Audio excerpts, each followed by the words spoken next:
Yo, hey, welcome to the show. I'm Daniel Moran. This week I met with an 8-figure entrepreneur, a 7-figure entrepreneur, and a 6-figure entrepreneur. And ironically, all of them were struggling with the exact same things. I found this really refreshing because it reminded me that businesses are won and lost in the basics.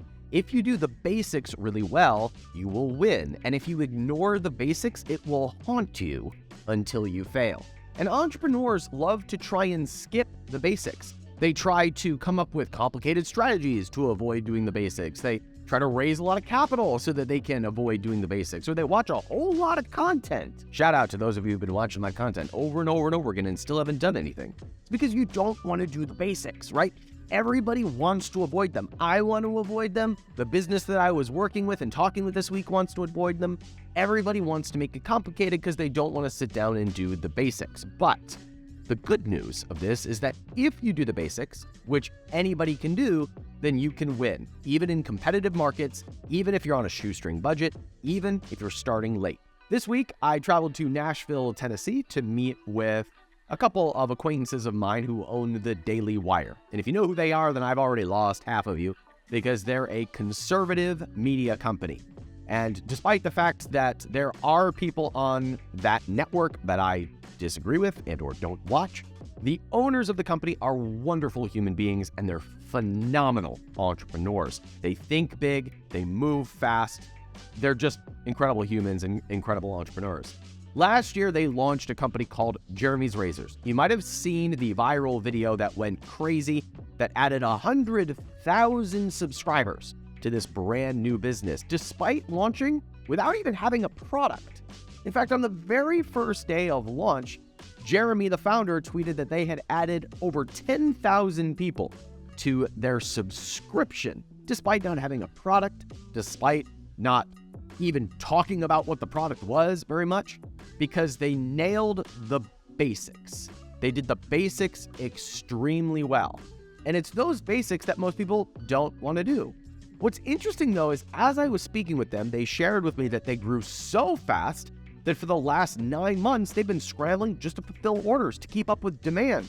And they haven't had time to go back and do the basics, which they have to do now in order to grow to the next level of growth. This was really encouraging for me because it showed me that no matter what level you're at or how much capital you have or how big your audience is, you never escape doing the basics.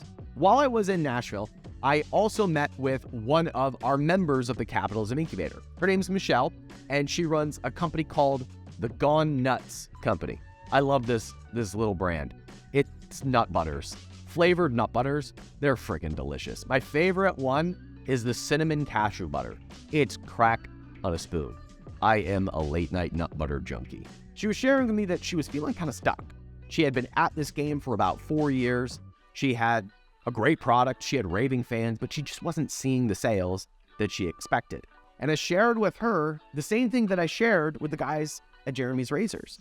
I shared with Michelle that if she wanted to grow, she had to go and do the basics. The basics of following up with customers, of getting user-generated content, of getting reviews, of manually following up in emails. It was doing the really basic stuff. If you haven't done the basics will get you to a multi-million-dollar business. And if you skipped the basics, you will not grow until you go back and do those things. This same week, I was chatting with my business partner on one of my projects. His name is Tomer. And Tomer runs Switch Supplements, which is my nootropics company. And I was sharing with Tomer that I know how to take this business to $1 million run rate. This has been a little side pet project of mine. And I told Tomer, I know how we're going to get to $1 million. And he was all ready for the complicated strategy that I was going to give him.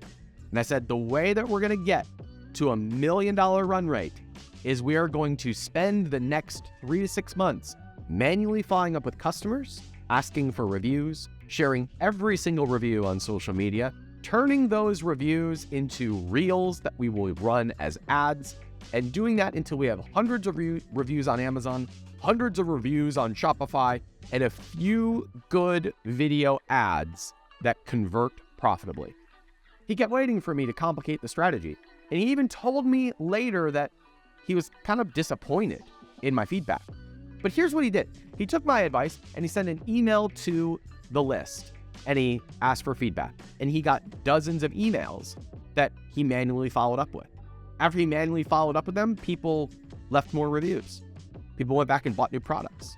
He sent out free product so that our superfans could try it. He's going to take some of that feedback and put it into a reel that will be an ad. He'll take some of that feedback and he'll screenshot it and post it on Instagram. He'll tag me in it so I can add it to my story and share it with my few thousand followers. Momentum breeds momentum. It builds on itself. Momentum attracts more things that create more momentum.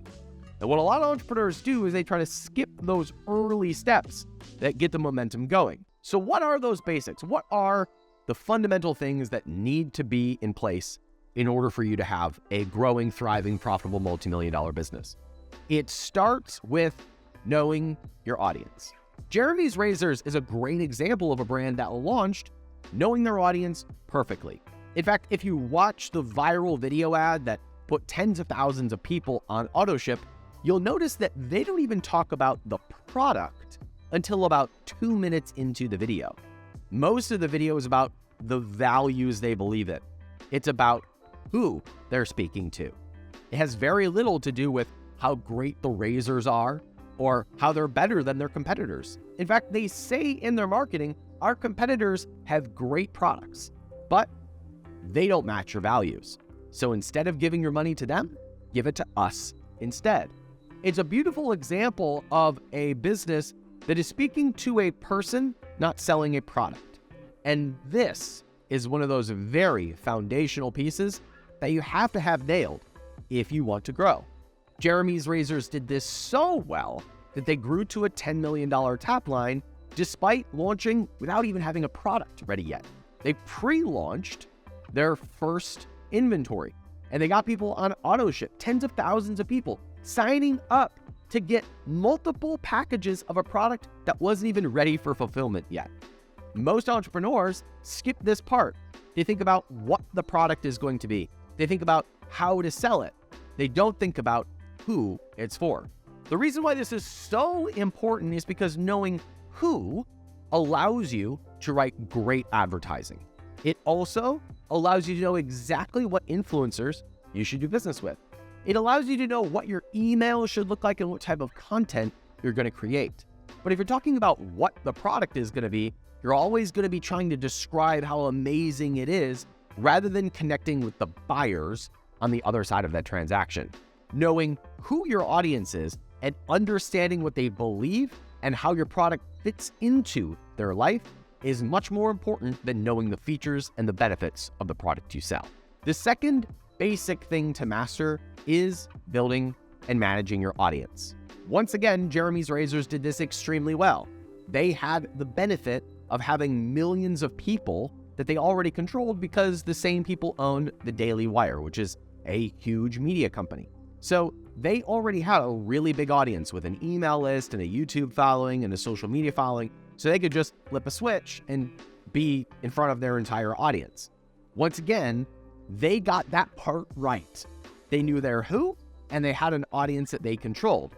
That's why a brand like that is able to go from 0 to 10 million very quickly without even having product ready yet.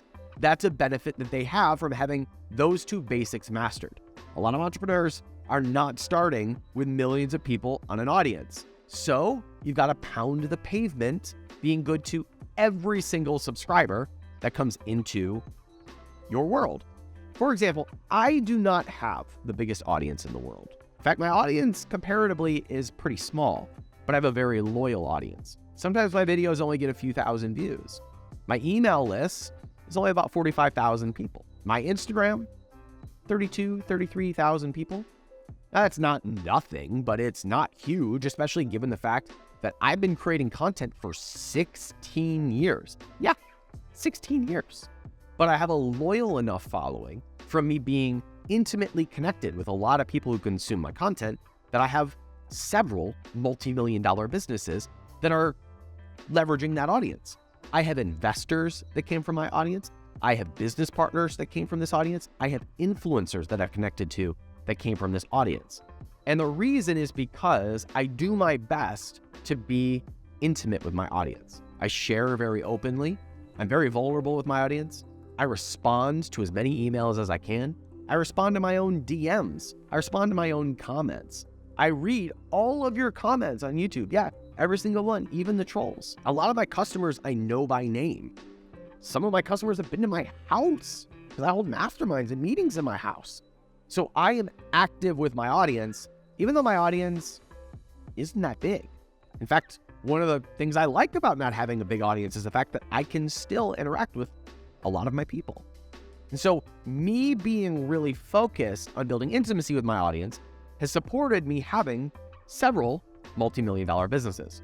I told Tomer and Michelle this week to do the exact same thing, to be involved with every comment, to screenshot every piece of feedback and post it publicly, to manually follow up with people and ask them to leave reviews.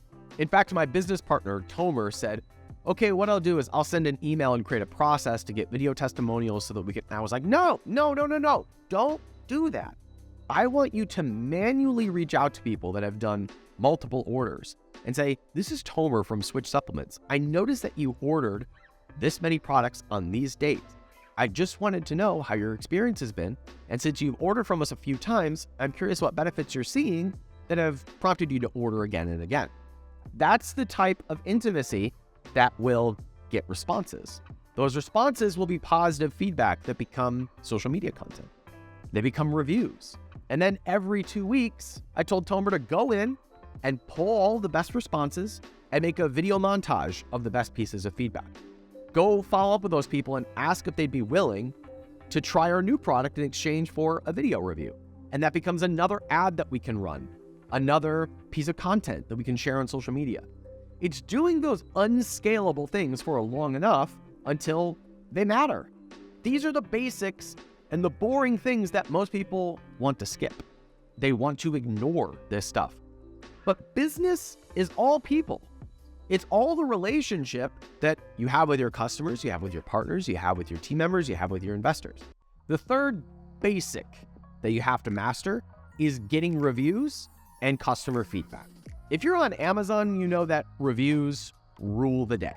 So most people try to come up with hacks or black hat tactics or complicated processes to make sure that they're throwing a bunch of good reviews on there. Now, creating processes to follow up with your customers and ensure that they have an amazing experience is a good way to get reviews. But most people try to skip the first part, which is having interactions with your customers, getting that feedback, and maximizing every single one.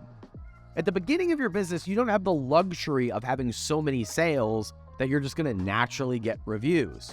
You've got to be active in getting them, and you have to milk every little piece of momentum. What that means is when you have an interaction with a customer and they give you positive feedback, you ask them to leave it as a review. And when they leave it as a review, you screenshot that and you post it on Instagram. And if it's a particularly good review, you follow up with them and you try to incentivize them to send you a video piece of feedback through a free product or some other way of thanking them for doing so. Every little piece of feedback becomes multiple uses of content and multiple opportunities to get your product in front of new customers. I have a friend who did a video review of someone else's product. That company took that video review and they ran it as an ad. That ad became $20 million in sales from that one video because it was a great video ad. You have no idea which of your customers are going to be the one that gives you a $20 million result. You don't know which sale is going to lead to someone introducing you to an investor. So at the beginning of your business, you have to treat every single one like it is that opportunity. That gives you the energy to go in and get your fingernails dirty. Once again, most people are trying to skip this step by creating processes that they can scale. You have to do the unscalable stuff in order to get to the point where it makes sense to sustain that system. The point of systems is to be able to maintain that good work, but you have to build the good work first in the form of getting reviews and getting feedback. However you can do that, do it. In fact, I tell people the next thing you should do in your business is to go sprint to 100 reviews. And they say, how? And I say, however the flip you can. Go order pizza and give the guy your product and ask him to do a video review of it. I don't care. Just go get them. There's no hack. Just go get them. Just go get feedback. Ask people to buy your product and give you feedback. And then the final basic thing that you have to master is customer acquisition. One of the pieces of feedback that I gave Jeremy's Razors was that they had a great launch. They had a great video. They had raving fans, but I didn't see them following a consistent customer acquisition strategy. This was also the case with the other two entrepreneurs that I spoke with this week, and it's often the case with a lot of entrepreneurs because this is the hardest thing in business. Consistently acquiring customers is the hardest part of building a multi-million-dollar business. Full disclosure, at Capitalism.com, our customer acquisition channel is I sell my book. And we run Facebook ads to that book, and we lose money on the front end. Now, I'm willing to lose money on the front end because I know some percentage of those people are going to come back and subscribe to YouTube. When they subscribe to YouTube for long enough, they'll see enough case studies that they'll want to go through the 5-day challenge, right? Help people outline their 7-figure business. It's $100. Give me an hour a day for 5 days, and we'll leave you with $1 million business. And then some percentage of those people will join one of our programs, or they'll join a mastermind, or they'll come to our events. You have to be willing to get one product out there, knowing that you have the systems and processes to be able to bring people into the rest of the fold, which means that you've got to believe in what you're doing, and you've got to have at least 4 products with some margin that if people come back and buy, it's profitable to sustain that good work. These are the types of things that if you master at the beginning of your business will lead to inevitable success. But most entrepreneurs don't want to do them. It's knowing who your customer is. It's building an audience of them. It is getting reviews and feedback from those customers. And it's going out and acquiring as many of them as possible, even if that means losing money in the short term. Those are the basics. No one gets to avoid the basics for very long. You will either stay stuck forever, or you'll partner with an influencer, have a great launch, and then you'll peter out over time. The hard work comes in the basics, which nobody wants to do. But if you're willing to do them, then you win. I'm Ryan Danny Moran with Capitalism.com. I help entrepreneurs build 7-figure businesses that they can sell. And I hope you enjoyed this video. If you did, let me know in the comments. I'd love to hear it. It would be great feedback for me to share on social. Thanks. See ya.